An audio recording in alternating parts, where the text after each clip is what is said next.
मामला ये है कि आप जान रहे हैं कि नगर निकाय चुनाव आने वाले हैं, तो हम लोगों ने एक विशेष अभियान चलाया हुआ है जिसमें पूर्व के जो अपराध कर्मी हैं जो अभी भी फिरार चल रहे हैं या फिर जिनके ऊपर वारंट वगैरह निर्गत हैं, उनकी गिरफ्तारी करने के लिए एक विशेष अभियान चल रहा है।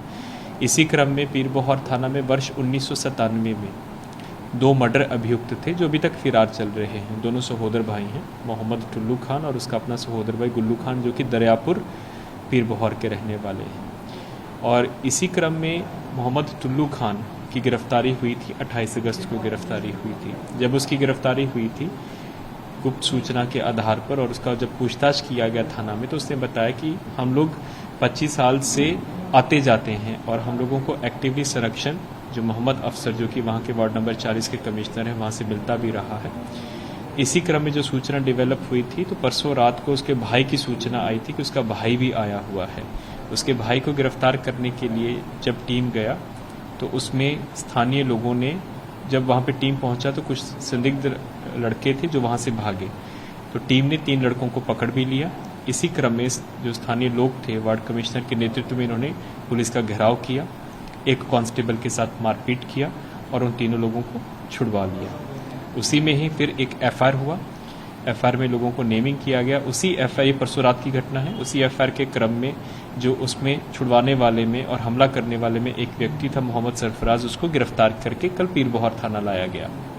जैसे ही पीरबहोर थाना लाया गया तो वार्ड कमिश्नर अपने सपोर्टर्स के साथ पीरबहोर थाना में पहुंचे और जो ऑफिसर्स थे उनके साथ बदतमीजी किया, मारपीट किया और ये आरोप लगाया कि पुलिस मेरी खुद की मारपीट कर रही है। हालांकि जब सीसीटीवी वगैरह हम लोगों ने सारा, क्योंकि सब पुलिस थानों में सीसीटीवी है, तो खुद ही अपने कपड़े फाड़ रहे थे और बहुत से लोगों ने इसको देखा भी। उसी क्रम में फिर इनको भी गिरफ्तार किया गया है जो वार्ड कमिश्नर हैं। इस पूरे प्रकरण में अब तक 2 गिरफ्तारियां हुई हैं, 2 एफआईआर हुए हैं जिसमें 13 लोग नेम्ड हैं। 11 और लोगों की गिरफ्तारी की जाएगी और जो हमारा मोबाइल क्लिप्स भी हैं, मीडिया के पास भी हैं, सीसीटीवी फुटेज भी है, उसके आधार पर अन्य लोगों को भी पहचान की जा रही है। टाउन डीएसपी के साथ भी टाउन डीएसपी साहब बहसा बहसी किए थे जो वार्ड कमिश्नर थे, क्योंकि जब ये बाहर शोर कर रहे थे और जो पकड़े गए थे मोहम्मद सरफराज, उनकी सुपुत्री भी आके शोर हल्ला गुल्ला कर रही थी, तो उनको समझाने के लिए गए थे कि पुलिस थाना है, आपको जो भी कहना है आप अपना लिखित आवेदन दीजिए और जो भी गिरफ्तारी हुई है उसका पूरा सीसीटीवी कैमरा में पूरा इंसिडेंस कैप्चर्ड है, नेम्ड एक्यूज्ड की गिरफ्तारी हुई है।